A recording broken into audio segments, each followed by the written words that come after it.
আসসালামু আলাইকুম রহমতুল্লাহ বারকাতু।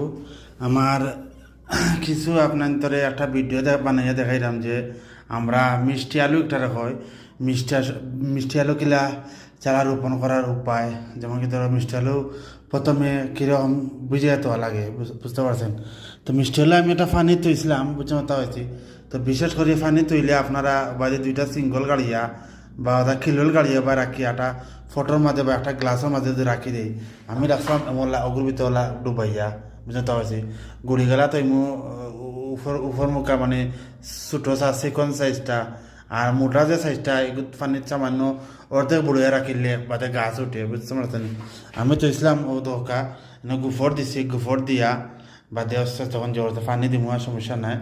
আমি দুই দিন ছিলাম যারা বড় হইলে গাছটা মাটিত নিয়ে জিও করমু, প্লাস্টিকের বালতি খাটি লিমু, অর্ধেক খাটিয়া মাটিত গাড়িয়া জিও করে লিমু। তো আমি দেখাইলাম হঠাৎ পানি তো ইসলাম আমি বুড়াইয়া, তা আমি তো ইসলাম আমাকে জাগ দিয়া তোয়ার কারণে গুড়ি দোকা আপনারা গুড়ি এক সাইডে দিই গুড়ি দিচ্ছে ওটা আমি তো ইসলাম পানি বুড়াইয়া এটা এসছে। আর একটা ও জিওদের মানে খেং দিছে কিছু বুড়াই রাখছিলাম কোনো লেট করে মোটার দ্বারা, বুঝতে পারছেন আশা করি। আর একটা আমি তো ইসলাম ওটাও মোলা তো ইসলাম আমি বুড়াইয়া ও দোকান আপনার গাছ অর্ডার দিতে অবশ্যই অবচ্ছন্নতা হয়েছে।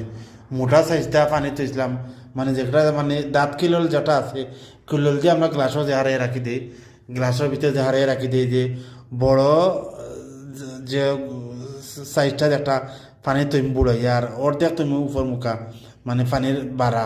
তো হয়তো মধ্যে পানিগুলো চেঞ্জ করবো, পানি না চেঞ্জ করলে এটা গুমরাই হয়ে যায়, গাছ হয়ে যায় না, বুঝছো না।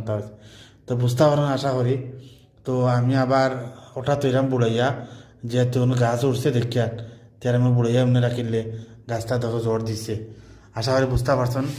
আর বাদে আমার একটা দিন পরে আমি জিওত নিমুখী আবার ও বাড়া নিমুখী আমি নিয়া মাটিতে রইলিমু, বুঝছো না।